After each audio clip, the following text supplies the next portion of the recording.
Welcome to The Lifestyle Herbalist, the podcast where holistic wellness meets everyday living. I'm your host, Dabney Vaccaro, registered dental hygienist, clinical herbalist, and certified health coach. We're passionate about bridging the gap between conventional medicine and plant-powered healing.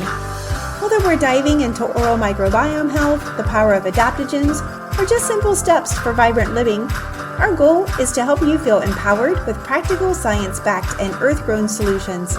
So grab your favorite cup of tea as we dive into this episode. Hey, welcome back to The Lifestyle Herbalist. Today's episode I'm really excited for you to know about because we're going to be unpacking a lot of information about a particular vitamin that very few people know about or even talk about. But it's so important for our microbiome, our bone health, our teeth health. So let's dive in. Vitamin K is an essential but overlooked nutrient, and it plays a vital role in multiple bodily systems. Unlike more commonly discussed vitamins like C or D, vitamin K works behind the scenes to maintain our circulatory, skeletal, and digestive health. And what many people don't realize is that vitamin K actually comes in two distinct forms. It comes in the form of K1 and K2. And today we're going to dive into what these unique features are about. But first, let's talk about the history of vitamin K. It was discovered less than a century ago, and it was known as X factor in blood clotting. And it's been since revealed to play a vital role in bone metabolism, cardiovascular health, and microbiome balance. And today we're going to explore the history of vitamin K's discovery, its physiological functions, with the emphasis on distinct roles of vitamin K1 and K2. We're also going to talk about symptoms of deficiency and toxicity, and its modern implications for preventative medicine. So the story begins in 1929 when a Danish biochemist, Henrik Dam, observed that chickens fed a fat-free diet developed spontaneous bleeding disorders. And even though they were given adequate vitamins A and C and D, they still had this disorder. It was suggested that the existence of this unknown fat-soluble nutrient was essential for coagulation. And by 1935, Dam successfully isolated the compound and he named it vitamin K for coagulation, spelled with a K. So shortly thereafter, an American researcher identified two primary forms. He discovered that there was vitamin K1, which was found in leafy greens and crucial for liver-based clotting factors. And then there was vitamin K2. These were produced by bacteria, including those in the human gut, and was found in fermented foods and animal products. Their work together earned them the 1943 Nobel Prize in Physiology and laid the foundation for modern hematology and nutritional science. So before vitamin K supplementation, 1 in 200 newborns suffered fatal bleeding. A routine vitamin K injection at birth that was introduced in 1960s reduced the incidence by over 90%. The discovery led to warfarin, a blood thinner that works by inhibiting vitamin K recycling. And this remains a cornerstone treatment for preventing strokes and blood clots. And I have to say, I have quite a few patients who still take warfarin, which is Coumadin. So the primary role of vitamin K1 is that it activates clotting factors, and it comes from the liver. So it has poor bioavailability, and only 10 to 30% of it is actually absorbed and used, and it requires dietary fat for optimal uptake. It has a very short half-life, which means our body works really quickly to get rid of it, and within hours it's completely cleared out of our body, which necessitates the daily intake in order to keep things functioning correctly. Vitamin K2 is animal-derived and also comes from fermented foods, and it lasts a bit longer in our bodies. The critical functions of K2 is that it activates osteocalcin, which binds calcium to our bones. Populations with high K2 intake show up with fewer hip fracture rates, cardiovascular protection. It activates a protein that prevents arterial calcification. And the gut oral microbiome support, which is what I am most interested in, vitamin K2 helps to support gut bacteria, and it converts K1 to K2 and promotes a balanced microbiome.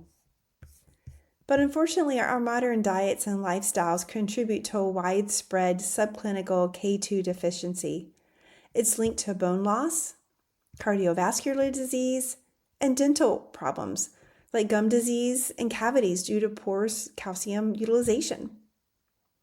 So there are some high-risk groups like newborns, elderly, and those on antibiotics or who have a low-fat absorption or who have Crohn's disease. And even those who are gluten intolerant, a celiac, they may have a vitamin K2 deficiency. So unlike vitamin A and D, K really has no known toxicity from food sources. However, supplementing K can interfere with like the Coumadin or the blood coagulation therapy. And excessive synthetic K can theoretically overthicken the blood in some predisposed individuals.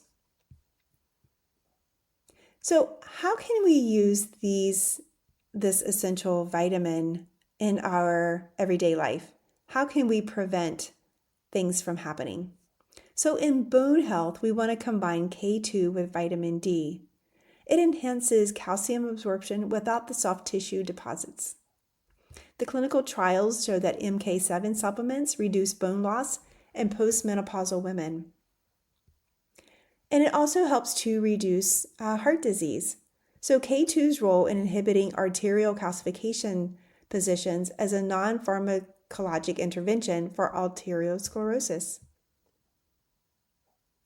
Strains like Lactobacillus and Bifidobacterium produce K2, and it suggests that personalization nutrition approaches for gut dysbiosis. So having a probiotic synergy is really important. Antibiotics do affect K2. So if you have to take an antibiotic, aftercare is really important. K2 supplementation may mitigate microbiome damage from those antibiotics. Beyond its well-established role in coagulation, vitamin K has emerged as a crucial nutrient for multiple physiological systems. Vitamin K1 is primarily found in leafy green vegetables and serves as the liver's main cofactor for activating clotting factors. However, its bioavailability is limited, and it requires dietary fats for optimal absorption. It also has that short half-life that we talked about in its circulation. So consuming these leafy green vegetables is very important to keep vitamin K1 in our system. In contrast, vitamin K2, particularly MK7 form found in fermented foods like natto and certain animal products, exerts systemic effects throughout the body. It activates proteins like osteocalcin, which binds calcium to bones, and a protein which prevents dangerous calcium deposits in the arteries.